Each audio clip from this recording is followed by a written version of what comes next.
안녕하세요. HPMPSP입니다.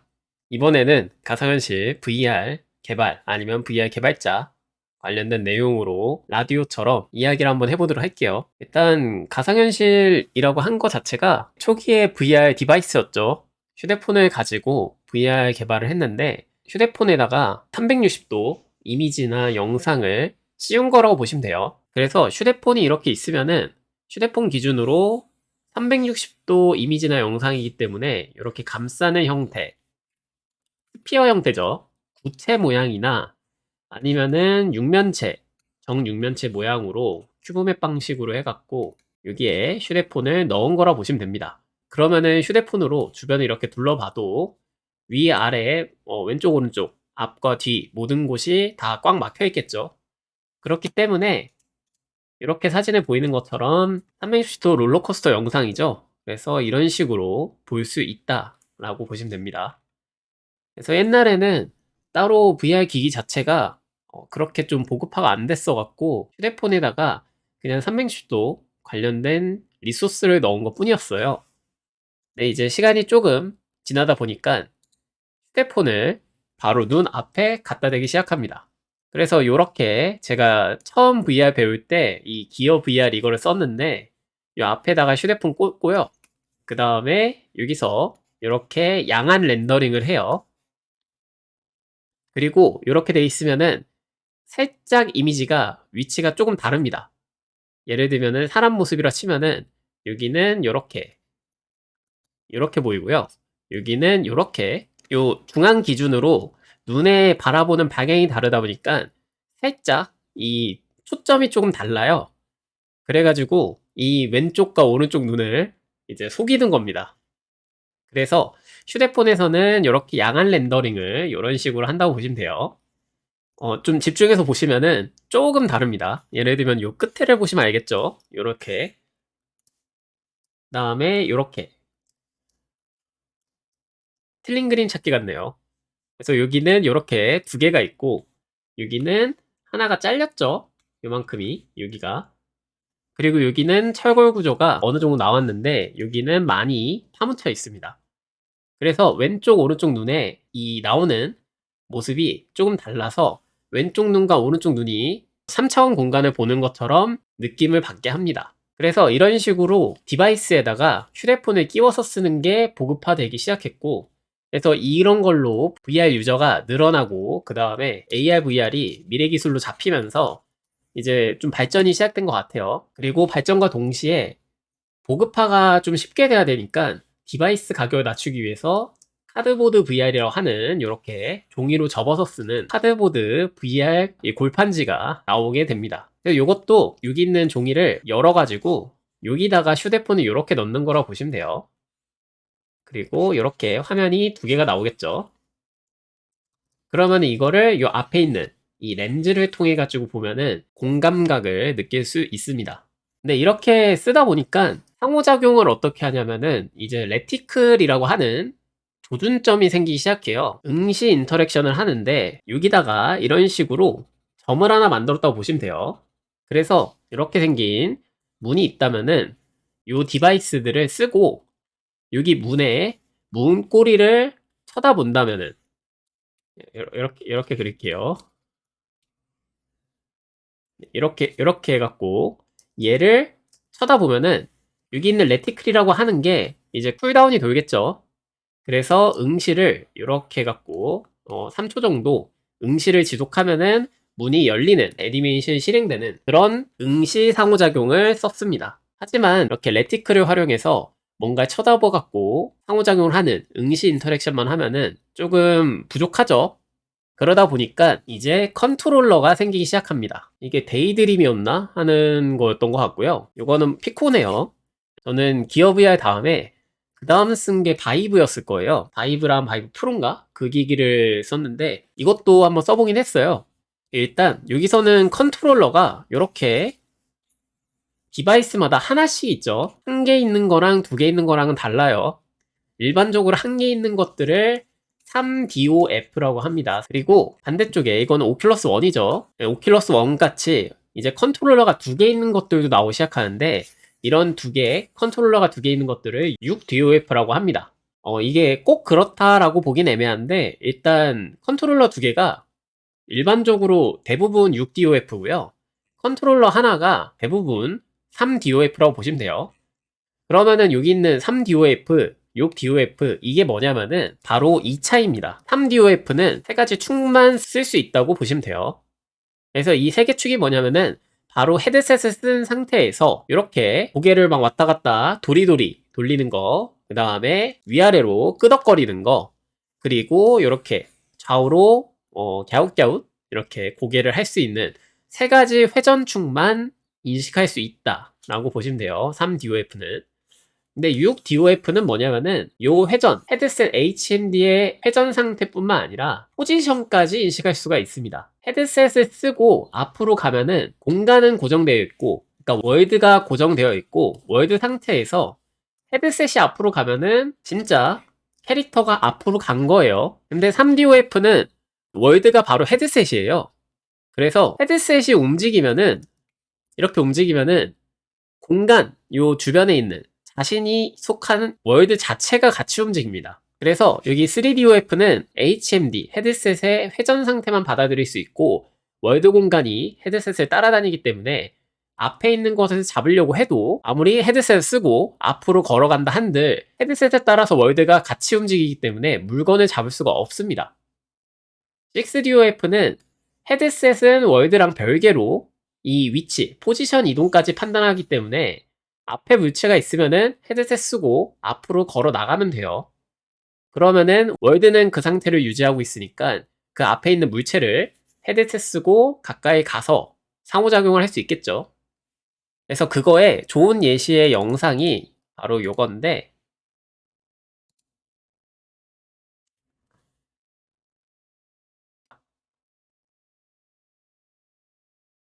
그래서 컨트롤러가 두 개가 되기 시작하면서 본격적으로 가상현실의 개발이 재밌어지기 시작했어요. 단조로운 VR 콘텐츠에서 조금 더 상호작용을 할 수 있는 인터랙티브한 그런 콘텐츠가 제작이 되기 시작했습니다. 그 다음에 디바이스가 이런 식으로 바뀌기 시작해요. 이거 차이점이 바로 요 앞에 요겁니다. 요거. 컨트롤러는 각각 두 개씩 있으니까 크게 변한 건 없고요. 다만 얘는 앞에 아무것도 없는데 얘는 앞에 카메라가 추가됐죠. VR이라고 하는 것은 여기 왼쪽에 보이는 오큘러스 1은 6DOF긴 하지만 이쪽에 주변에 환경을 인식할 수 있는 카메라가 4개가 있습니다. 그래서 이 카메라에서 이런 식으로 주변 환경을 인식하고 있기 때문에 위치 이동까지 인식할 수 있는 거예요. 카메라가 바라보는 그 환경에서 앞으로 더 이동했다, 뒤로 이동했다 이런 식으로 인식을 할 수 있다고 보시면 되고요. 그런데 이렇게 좀 새로 나오는, 최근 나오는 것들은 이제 카메라가 앞에도 있습니다. 카메라가 추가됐기 때문에 인식이 더 잘 되는, 주변의 환경 인식이 더 잘 되는 것도 맞고요. 그리고 카메라가 바로 눈 쪽 위치에 있죠. 이렇게. 그렇기 때문에 VR을 넘어서 현실 공간을 같이 보여줄 수 있는 MR까지 가능하게 됩니다. 요거는 그냥 현실이죠. 요거는 가상. 근데 MR을 하게 된다면은 가상과 현실이 같이 섞이게 됩니다. 주변에 있는 공간은 이렇게 현실 TV, 그 다음에 소파, 현실의 내 손, 시계, 그다음 주변에 있는 사물들 이렇게 있는데 여기에 가상으로 된 화면이 떠 있어요. 그래서 현실과 가상이 섞인 게 바로 MR이라고 보시면 되고요. 이렇게 MR을 할 수 있는 기술 자체가 바로 앞이 보이는 카메라가 있어서 그런 거라고 보시면 될 것 같아요. 그래서 요즘은 VR과 MR의 경계가 거의 없어진 것 같아요. 후에 나오는 기기들은 당연하게도 MR 기능이 다 섞이게 될 겁니다. 그래서 개발자가 원한다면은 그냥 MR 기능을 넣어서 만들 수가 있을 거예요. 그리고 VR 하게 된다면은 아까 컨트롤러가 추가가 됐는데 이렇게 컨트롤러를 계속 들고 사용을 하다 보니까 불편함을 느꼈나 봐요. 그래서 이제 나온 게 바로 핸드 트래킹, 손을 인식하는 핸드 트래킹 기술이 나왔습니다. 그래서 컨트롤러와 핸드 트래킹이 이렇게 둘 다 사용할 수 있게 됐는데 일단 장단점은 둘 다 분명하고요. 개인적으로 사용하는 거는 컨트롤러가 더 편한 것 같아요. 그래서 VR 개발 같은 거를 할 때 이 컨트롤러를 쓰게 할 건지 핸드 트래킹을 쓰게 할 건지 아니면은 둘 다 가능하게 할 건지 그거를 기획적으로 잘 고민해 봐야 됩니다. 게임 같은 경우는 컨트롤러 하는 게 편하겠죠. 물론 권총 같은 거 만들어 썼을 때 컨트롤러를 사용하는 게 훨씬 편하긴 한데 핸드 트래킹으로도 할 수 있죠. 제 영상이 있는 핸드 그랩 유즈라고 하는 기능을 쓴다면은 특정 손가락으로 이벤트를 발생시킬 수가 있습니다. 하지만 게임 자체는 많이 불편하지 않을까 싶습니다. 그렇기 때문에 VR로 제작하려는 콘텐츠의 그 성격에 맞게 요 상호작용할 수 있는 방식을 선택하셔야 돼요. 근데 아까 컨트롤러와 핸드 트래킹을 둘 다 쓸 수 있게 한다고 했는데 그거 같은 경우는 컨트롤러와 핸드 트래킹 기능을 둘 다 켜놓고 컨트롤러를 평평한 곳에 내려놓는다던가 아니면은 이 컨트롤러 두 개를 빠르게 더블 탭, 탕탕 이렇게 치면은 핸드 트래킹으로 전환이 돼요. 물론 관련된 옵션을 키셔야 되는데 그런 식으로 전환돼 갖고 핸드 트래킹으로 전환해서 사용할 수가 있습니다. 그리고 핸드 트래킹으로 사용하시다가 컨트롤러 드시면은 멈춰있던 컨트롤러가 움직였기 때문에 다시 컨트롤러 트래킹으로 돌아옵니다. 그래서 이런 식으로 컨트롤러와 핸드 트래킹 같이 쓸 수가 있고요. 지금 저같이 VR 개발을 계속하는 사람은 컨트롤러 쓰는 게 엄청 편해요. 근데 만약에 저기 엑스포나 이런 쪽에서 VR 기기를 한 번도 접해보지 않은 사람이 컨트롤러를 손에 쥐어주고 버튼 눌러서 앞으로 가세요. 그 다음에 검지나 중지를 눌러서 물건을 잡으세요. 상호작용하세요. 이런 식으로 아무리 얘기해도 컨트롤러를 처음 써본 사람 입장에서는 어려워합니다. 그래서 교육용 콘텐츠나 이런 걸 만든다고 한다면은 그 사용자들 UX죠. UX 기반으로 좀 편리함을 제공하기 위해서 핸드 트래킹을 많이 쓰기도 합니다. 그래서 이거는 계속 얘기했듯이 콘텐츠의 성격에 맞게 정해주시면 될 것 같아요. 그런데 이 문제점을 해결할 수 있는 기능이 생겼습니다. 바로 컨트롤러와 핸드 트래킹을 같이 쓰는 기능이 생겼어요. 이게 작년에 한 4월인가? 그때쯤 됐던 것 같은데 이렇게 컨트롤러와 핸드 트래킹을 동시에 쓸 수 있는 기능이 생겼고요. 메타XR에서 쓸 수가 있습니다. 지금 유니티 6에서 이게 쓸 수 있는지는 확인이 필요할 것 같아요. 그래서 상호작용하는 이 물체에 대해서는 컨트롤러로 잡을 수 있는 컴포넌트 아니면은 핸드 트래킹으로 잡을 수 있는 컴포넌트 이런 것들을 각각 붙였었는데 지금 요 기능 같은 경우는 통합된 컴포넌트가 따로 있어요. 그래서 그 컴포넌트를 적용하시고 컨트롤러나 핸드 트래킹으로 물건을 짚거나 상호작용할 수가 있습니다. 그래서 VR로 만든 방탈출 이런 것들을 만든다면은 핸드 트래킹이 가장 불편한 점이 일단 이동하는 거예요. 실제로 그 방을 돌아다니면서 이동하는 것도 가능하긴 하겠지만 그러려면은 그 사이즈에 맞는 리얼 스케일 모델링 맵이 필요하고 그래서 그런 걸 쓰지 않는다는 가정하에 조이스틱에 이쪽에 엄지로 누르는 썸브 스틱이 있어요. 얘를 앞으로 뒤로 왼쪽 오른쪽으로 한다면은 캐릭터가 이동할 수 있는 편리한 기능이 되겠죠. 그래서 컨트롤러를 활용해서 이동을 하고 그 다음에 회전은 헤드셋 쓴 사용자가 직접 돌면 돼요. 회전은. 그리고 주변에 서랍을 연다거나 서랍 안에 있는 열쇠를 찾는다거나 그리고 문에 있는 비밀번호 패드를 누른다거나 그런 것들은 핸드 트래킹으로 그냥 직접 손으로 상호작용하시면 됩니다. 그래서 이런 기능도 한번 써보신다면 좋은 경험을 하실 수 있을 것 같습니다. OVR 매니저라고 하는 것 들어가시면은 트래킹 방식을 핸드 앤드 컨트롤러라고 하는 것으로 선택해 주시면 되고요. 그렇게 된다면은 핸드 트래킹과 컨트롤러 둘 다 사용할 수 있게 하겠다. 이렇게 설정한 거고 조금 내리다 보시면은 핸드와 컨트롤러에 대해서 동시적으로 이제 처리를 하겠다라고 되어 있죠. 그래서 이거를 체크해 주신다면은 핸드 트래킹과 컨트롤러를 둘 다 동시에 쓸 수 있게 됩니다. 그리고 이 영상은 이제 유명한 VR 유튜버죠. 벨럼에 있는 영상에서 갖고 온 거니까 이 관련된 기능 궁금하시면은 요거 타고 들어가시면 돼요. 그리고 제가 비슷한 기능을 계속 올리는데 계속 달라져요. 이 업데이트가 자꾸 돼갖고 옛날에 있는 VR 방식 올리고 디바이스 베이스 올리고 액션 베이스 올리고 메타 XR 기능 올리고 이렇게 하다 보니까 다 비슷해 보이지만 미묘하게 다릅니다. 왜 다르냐면은 바로 VR SDK가 다른 건데 SDK라고 하는 것은 소프트웨어 디벨롭먼트 키트라고 하는 건데 개발 도구죠. 소프트웨어는 프로그램, 응용 프로그램 이런 거라고 보시면 되고요. 그런 프로그램을 만들 수 있는 개발 도구라고 보시면 됩니다. 그럼 VR SDK는 바로 VR을 만들 수 있는, 가상현실을 구현할 수 있는 하나의 개발 도구인데, 그 도구가 대표적으로 메타XR과 XR 인터랙션 툴킷으로 구분되어 있어요.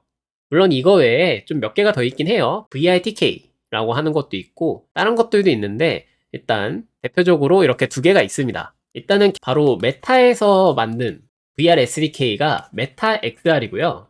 그 다음에 여기 있는 메타 XR 기능들을 보고 이제 유니티가 자체적으로 유니티에 맞게 만들어준 게 유니티의 XR 인터랙션 툴킷입니다.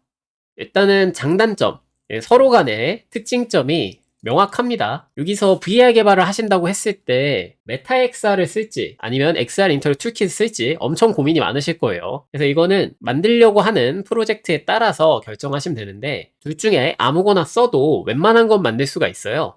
근데 제 기준으로 말씀드리면은, 일단 메타 XR이라고 하는 것은 메타에서 직접 만들었기 때문에 신기술 업데이트가 빨라요. 그렇기 때문에 일반적으로 대학교나 대학원 아니면은 기업 쪽에서 기술을 활용한 프로젝트를 하신다면은 메타 XR을 쓰는 게 편리합니다. 그리고 XR 인터랙션 툴킷 같은 경우는 저희가 개발한 환경 자체가 유니티 엔진이기 때문에 유니티 자체에서 개발할 때 확실히 편리하게 개발할 수 있는 것 같아요. 물론 메타 XR에서도 편리하게 개발하기 위해서 다양한 방법들을 많이 적용을 했는데, 개인적으로 지금 XR 인터랙 툴킷이 개발의 속도가 좀 더 빠른 것 같습니다. 메타 XR에서 개발할 때 좀 불편했던 기능들을 따로 만들어서 적용하는 경우가 많기 때문에 XR 인터랙 툴킷이 좀 더 편한 것 같아요. 그런데 대신에 신기술 업데이트가 느릴 수밖에 없죠. 메타 XR에서는 자기들이 만든 기술을 바로 업데이트해서 적용할 수 있게 만들었다면은, 유니티에서는 그 업데이트된 기술을 분석하고 사용자의 경험에 맞춰서 좀 편리하게 만들기 위해서 다양한 테스트를 한 다음에 업데이트를 진행할 겁니다. 그렇기 때문에 유니티의 XR 인터랙 툴킷은 어디서 쓰냐면, 컨트롤러나 핸드 트래킹으로 쉽게 게임 같은 거 만들어 갖고 출시할 때 쓰면 좋은 것 같아요.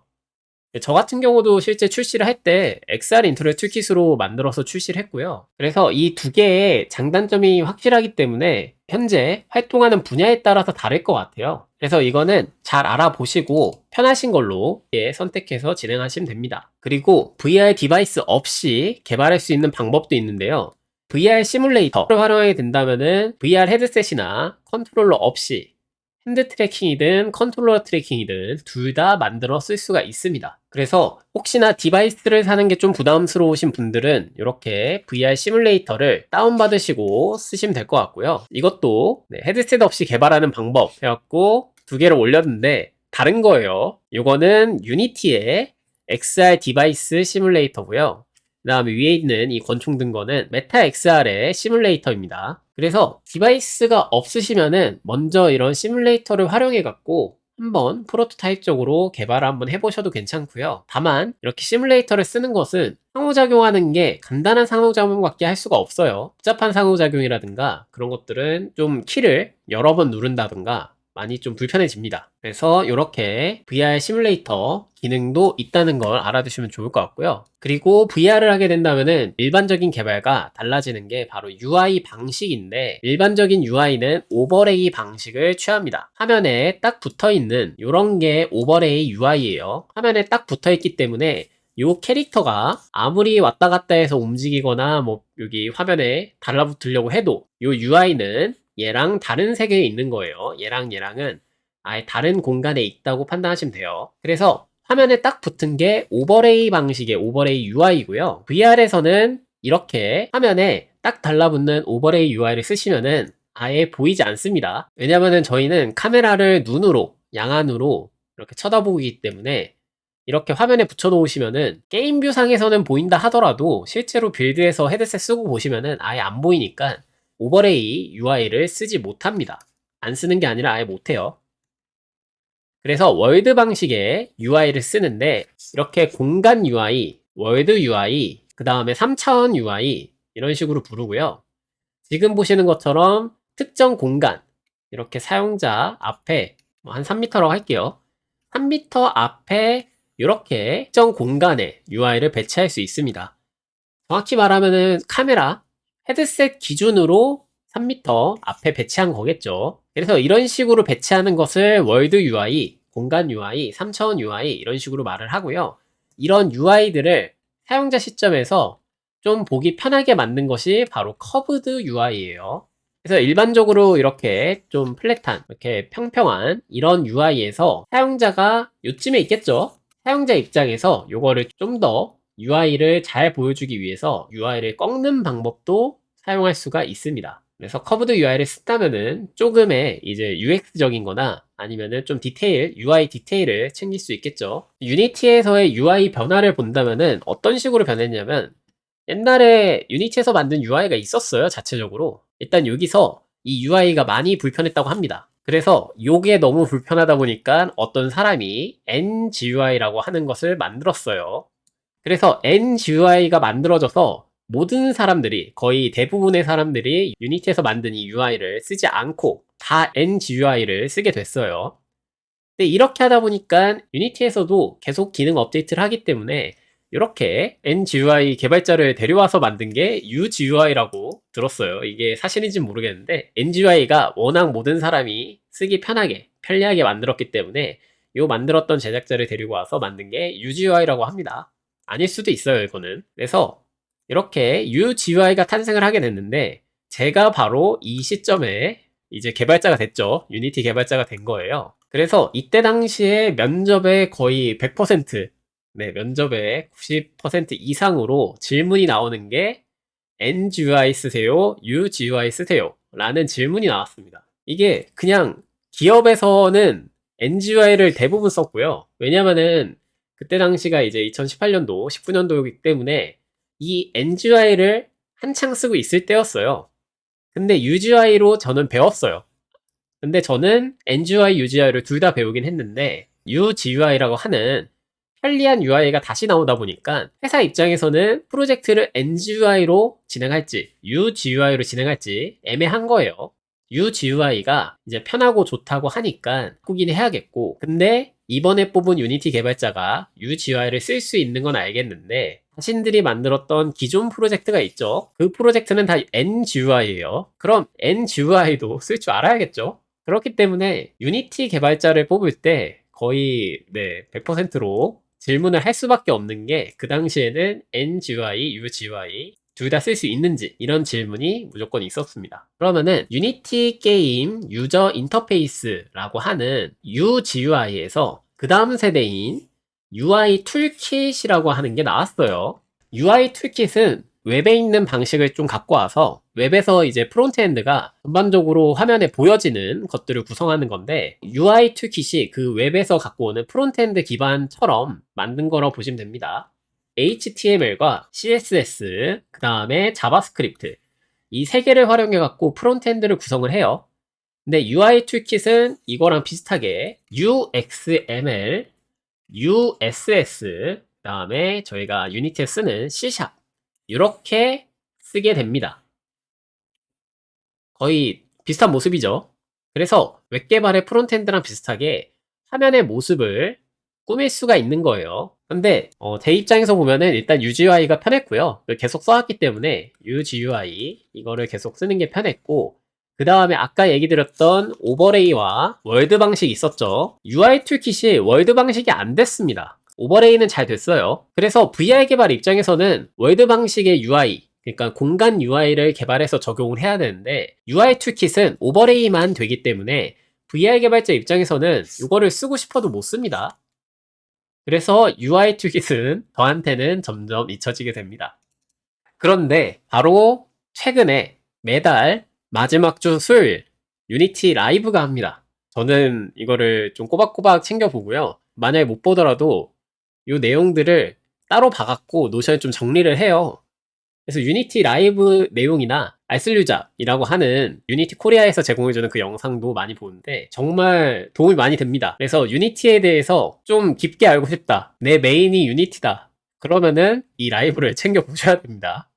그래서 이 알쓸유잡이 처음에는 알아두면 쓸데없는 유니티 잡학사전이라는 이름이었던 것 같은데 유니티에서 뭔가 모르고 지나쳤던 그런 내용들, 어찌 보면은 디테일한 내용이고 다르게 보면은 굳이 몰라도 개발하는데 크게 문제가 없는 그런 내용들이라고 생각하셔가지고 이제 알쓸 유잡의 이름을 지어서 이렇게 유튜브를 진행했던 것 같은데, 근데 이렇게 계속 영상을 찍다 보니까 쓸데없는 게 아니라 너무나 유용한 영상이 되고 있었던 거죠. 그래서 그게 바뀌어가지고 알아두면 쓸 데 있는 유니티 잡학사전으로 바뀌었어요. 일단은 알쓸 유잡도 정말 자주 봤습니다. 되게 디테일한 내용들이 많아서 그런 내용도 많이 봤고, 그 다음에 매월 마지막 주 수요일 오후 4시에 이게 할 거예요. 유니티 개발자니까 유니티 라이브 신기술 관련된 업데이트를 보는 거여서 도움이 많이 됩니다. 결론은 뭐냐면은 바로 이번에 3월달 유니티 라이브를 했는데, 유니티 6에 대한 내용들을 여기 아래쪽에 오즈라엘님, 골드메타님 이렇게 있어가지고 두 분이서 진행을 해주시는데, 이번에 유니티 6 관련된 내용들을 설명해 주시면서 생각보다 다양한 내용들이 많이 적용이 됐고요. 그리고 방금 계속 얘기 드렸던 UI 툴킷에 대한 문제가 해결이 됐습니다. 바로 월드 스페이스 UI를 구현이 가능하게 됐어요. 그래서 UI 툴킷 같은 경우는 VR 개발할 때 사용하지 못했던 이유가 월드 UI, 이렇게 공간 UI를 만들지 못해서였는데, 이렇게 월드 방식이 적용될 수 있으니까 이제 UI 툴킷 쪽도 적용을 하는 게 좀 더 낫지 않나라는 생각이 좀 듭니다. 물론 테스트를 해보고 개발 효율을 좀 봐야겠죠. 그리고 벡터 그래픽이라고 하는 게 있어요. 벡터 이미지라고 하는 것은 일단 깨지지 않는 이미지라고 보시면 돼요. 뭔가 크기를 키운다거나 줄인다거나 하면은 이미지가 좀 깨지거나 계단 현상이 막 보이는데, 벡터 이미지를 쓰게 된다면은 그 원본 그대로의 깔끔한 이미지를 볼 수 있게 됩니다. 저희가 VR 개발을 하다 보면은 좀 아쉬운 점이 있죠. 기능적으로는 좋은데 양할 렌더링이라서 프레임 드랍이 발생되니까 어쩔 수 없이 로우 폴리를 쓰고, 그 다음에 이미지도 무겁지 않은, 그러니까 용량이 작은 그런 이미지도 쓰고, 그러다 보니까 자연스럽게 들어간 리소스가 어쩔 수 없이 로우 폴리나 아니면은 해상도가 낮은 이미지를 쓰게 되다 보니까 개발자가 아닌 사람들 입장에서 봤을 때 그냥 그저 그렇네 라는 생각이 들게 만들어지게 됩니다. 근데 그거를 이미지의 문제점을 해결할 수 있는 바로 벡터 그래픽이 이제 유니티 6부터 적용이 되기 때문에, 이 벡터 그래픽이 VR 상에서도 정상적으로 동작되는지는 테스트를 해봐야 될 것 같아요. 저도 아직 유니티 6에서 VR 테스트를 아직 안 해봐서 이런 건 테스트가 되면은 공유해 드리도록 하겠습니다. 그리고 유니티 6에서 다양하게 최적화 기능, 이제 LOD라고 하는 것도 있죠. 거리에 따라서 3D 모델링을 최적화하는 방법인 LOD를 자동으로 만들 수 있기 때문에 이런 최적화 부분 다양하게 적용될 수가 있습니다. 그래서 이런 최적화가 계속 발전이 된다면은 VR 상에서도 되게 고퀄리티를 개발할 수가 있을 것 같아요. 그리고 이런 가상현실 공간에서 내가 손을 들거나 고개를 돌린다거나 그런 행동들을 캐릭터 모델링에 연동하는 방법이 바로 리깅이라고 하는 기능입니다. 리깅 같은 경우는 일반적으로 IK와 FK라고 하는 게 있는데, FK는 포워드 키네마틱, 그 다음에 IK는 인버스 키네마틱이라고 보시면 되고요. 얘가 일반적인 운동학이라고 보시면 되고, 얘가 역 운동학이라고 보시면 돼요. 그래서 이렇게 사람이 있다고 치면은, 제가 만약에 이렇게 손을 든다고 할게요. 이 손을 머리 위로 들겠다 라고 한다면은 어깨부터 움직이고 팔꿈치도 움직이고 손목도 움직이면서 손을 이렇게 올리겠죠. 물론 좀 인지한 상태에서 손부터 올릴 수도 있긴 하겠지만, 그래도 인체 역학상 여기 어깨가 움직이고 그 다음에 팔꿈치와 손목이 같이 움직이면서 팔을 이렇게 든다 라고 생각하시면 됩니다. 그래서 이렇게 위쪽에 있는 계층 구조상 위쪽에 있는 것부터 순차적으로 진행되는 게 FK 방식이라고 보시면 될 것 같아요. 포워드 키네마틱 방식이라고 보시면 될 것 같고요. 근데 IK는 역 운동학이죠. 그래서 저희는 실제로 캐릭터를 이렇게 손을 들고 싶었지만 지금 사용자가 쓰고 있는 거는 3개밖에 없죠.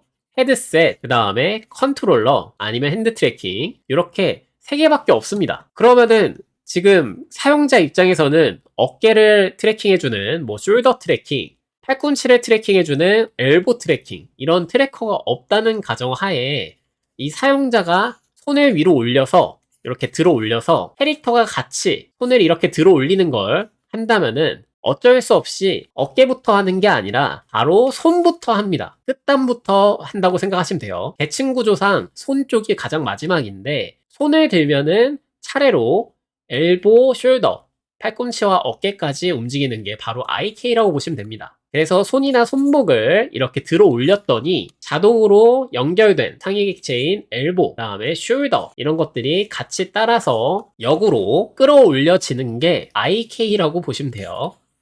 그렇다면은 VR에서는 바로 이런 IK 방식을 활용해서 리깅을 하게 되는데, 이렇게 영상에 있는 내용들처럼 먼저 헤드 IK를 적용해 갖고 머리가 왔다 갔다 뭐 끄덕끄덕 도리도리 뭐 갸웃갸웃 이렇게 3DOF 방식으로 헤드셋 쓰고 고개를 막 회전시키면은 캐릭터가 그 회전에 맞게 적용되는 리깅 방식을 볼 수가 있고요. 그리고 이렇게 캐릭터에 손 관련된 것을 컨트롤러에 연동시켜가지고 컨트롤러를 위로 딱 들어 올렸을 때 캐릭터에 손이 같이 올라가게 되고 그에 붙어있는 팔꿈치, 어깨까지 움직이는 핸드 리깅 쪽까지 볼 수가 있습니다.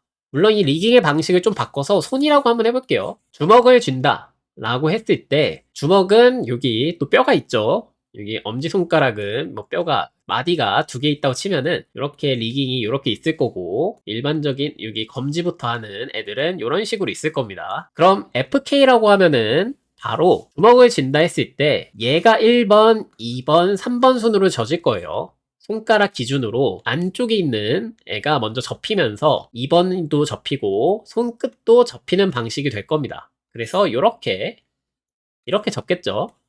근데 IK 방식은 반대기 때문에 손끝이 1번, 2번, 3번이어서 손끝을 접으면은 자동으로 연결된 중간 마디와 여기 안쪽 마디가 같이 끌려온다고 보시면 돼요. 그래서 손가락 리깅을 하신다면은 바로 손끝에, 이게 핑거팁이라고 해요. 그래서 손끝에 IK를 달아가지고 적용하신다면은 캐릭터의 손가락도 따라 움직이게 할 수가 있습니다. 그래서 VR 사용자 같은 경우는 이렇게 헤드와 핸드 관련된 리깅을 적용할 수가 있고요. 캐릭터가 움직일 때 다리 관련된 풋 트래커, 뭐 레그 트래커 이런 게 없는 이상 다리가 움직이는 것까지는 트래킹을 못 하겠죠. 그러면 이거를 또 어떻게 하냐면은 레그 리깅 하는 방식으로 적용을 하게 됩니다. 이거는 절차적 애니메이션을 써갖고 지형적인 특성과 골반에 있는 방향을 좀 맞춰가지고 움직이는 거라고 보시면 돼요. 그래서 지금 보면은 여기가 허리고 이렇게 되어 있죠. 이렇게. 그리고 여기가 골반이죠. 골반에서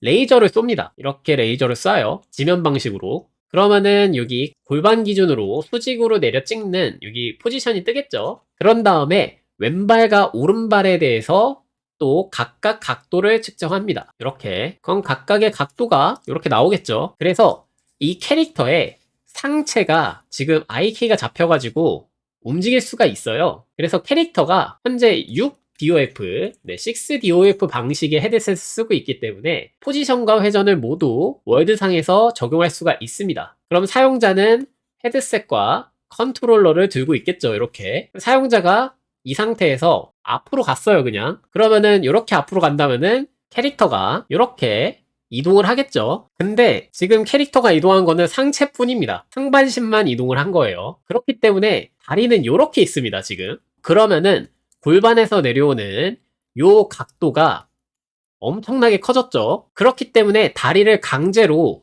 어느 정도 위치로 옮기는 겁니다. 이렇게. 근데 일단 양발이 같이 움직이는 건 이상하니까 왼발, 오른발, 왼발, 오른발 이런 식으로 번갈아 가면서 이동을 시켜요. 그래서 캐릭터가 앞으로 갔다면은 현재 위치가 Z축 기준으로 어느 정도 앞으로 갔기 때문에 왼발, 오른발 중에 한 발을 앞으로 옮깁니다. 그래서 설정한 세타만큼 설정한 각도만큼 앞으로 옮기고요. 그 다음에 이 상태에서 앞으로 더 간다면은 방금 남겨졌던 아까 옮기지 못했던 애까지 다시 당겨서 옮기게 됩니다. 옮겼다면은 캐릭터는 이쪽에 있을 거고 방금 요 발이 움직였으니까 이 발은 이쪽에 있겠죠. 이쪽. 요 위치에 있을 거고 아까 못 당겨오는 그 발을 당겨가지고 앞으로 이동을 합니다.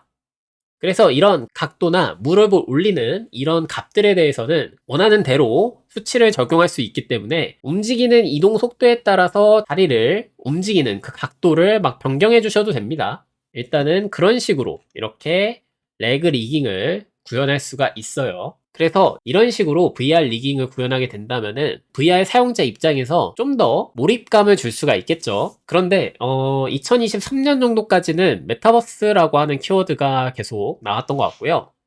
2024년부터는 이제 AI, 인공지능이죠. 인공지능 쪽이 키워드로 잡혀 있습니다. 그러다 보니까 인공지능 기술이 엄청나게 발전이 되고 있고, 그런 인공지능 기능을 맞춰가지고 바디 트래킹이라고 하는 기술이 적용되게 됐어요. 바디 트래킹이라고 하는 기술을 쓰게 된다면은 방금 봤던 레그 IK 이런 식으로 쓰지 않고요. 그냥 인공지능 상에서 이 정도 움직였으면은 알아서 다리를 움직이게 합니다. 6DOF 자체는 회전과 포지션까지 인식을 할 수가 있죠. 그래서 헤드셋과 컨트롤러 입장에서 그냥 사용자가 어느 정도 움직이면은 이 헤드셋 자체에 주변 환경을 인식하는 카메라들이 많이 있어요. 이렇게 이런 식으로 여러 개가 막 있습니다. 그러다 보니까 헤드셋 자체가 주변 환경을 잘 인식하고 있고, 그런 환경들을 인식해갖고 증가현실이나 혼합현실, MR까지 구현이 가능한 수준이죠. 그래서 헤드셋을 쓰고 앞으로 걸었는지 안 걸었는지 다 알 수가 있습니다. 그래서 자체적으로 이런 것들을 연산해서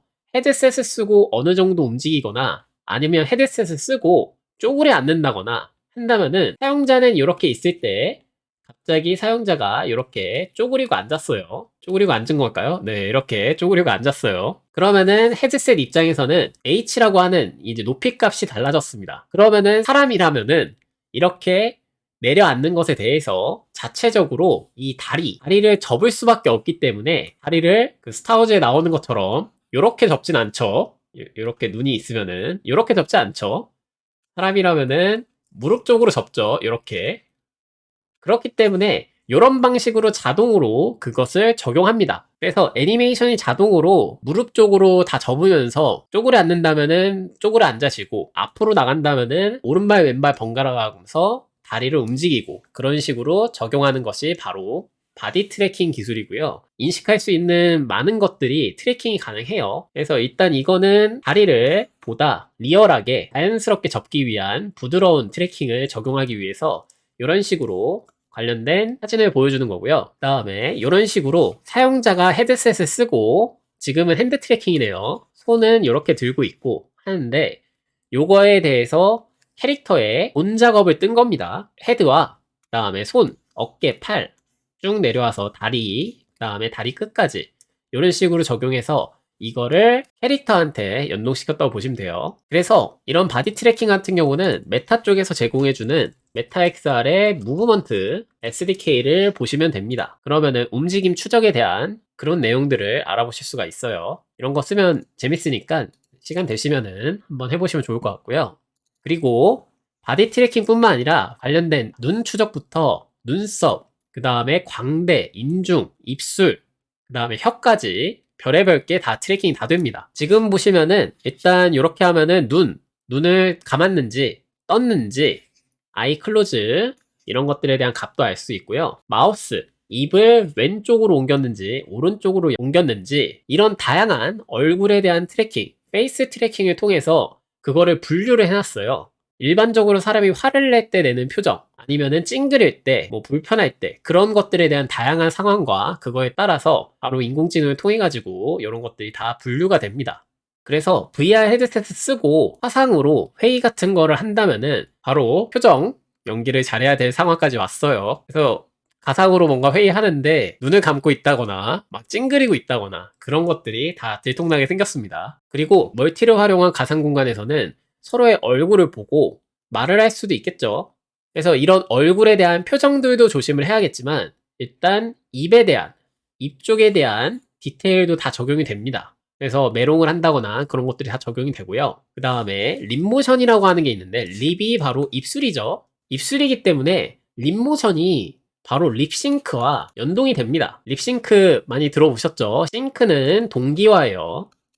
그래서 VR 헤드셋을 쓰고 말을 하신다면은 그 말하는 음성에 대해서 립싱크가 적용이 되기 시작합니다. 내가 라고 말을 한다면은 입을 크게 벌리고 라고 캐릭터가 같이 움직일 거예요. 그래서 립모션과 립싱크가 같이 연동이 되기 때문에 표정뿐만 아니라 말하는 거에 따라서 입을 벌리고 적용되는, 그 발음을 할 때 입이 바뀌는 모양까지 적용되기 때문에 보다 리얼하고 자연스러운 페이스가 적용이 될 겁니다. 그래서 이번 영상은 AR 관련된 내용보다 더 길죠. 오늘 설명드린 거 이외에 더 다양한 VR 기능들이 많긴 한데 그런 내용을 하기에는 정말 몇 시간씩 걸릴 것 같아서 일단은 여기서 좀 마무리 짓도록 하겠습니다. 그리고 마지막 페이지에는 VR 플러그인 관련된 내용인데 이렇게 프로젝트 세팅에 가시면은 플러그인을 선택하라고 하는데 이제는 오픈XR을 쓰시면 됩니다. 옛날에는 VR기가 몇 개 없어서 오큘러스가 자기들 디바이스에 맞는 플러그인인 오큘러스 플러그인을 만들어 둔 거고요. 지금은 모든 VR기기를 연동할 수 있는 오픈XR을 쓰시면 됩니다.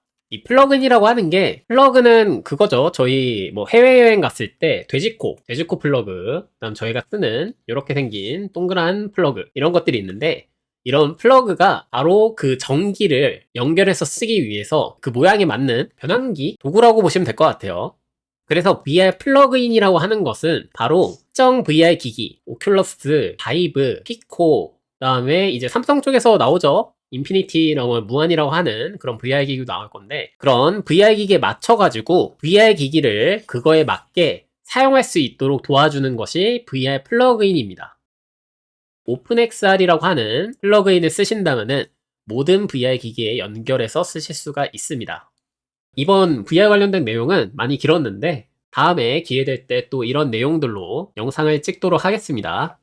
그러면은 다음 영상에서 뵙도록 하겠습니다. 감사합니다.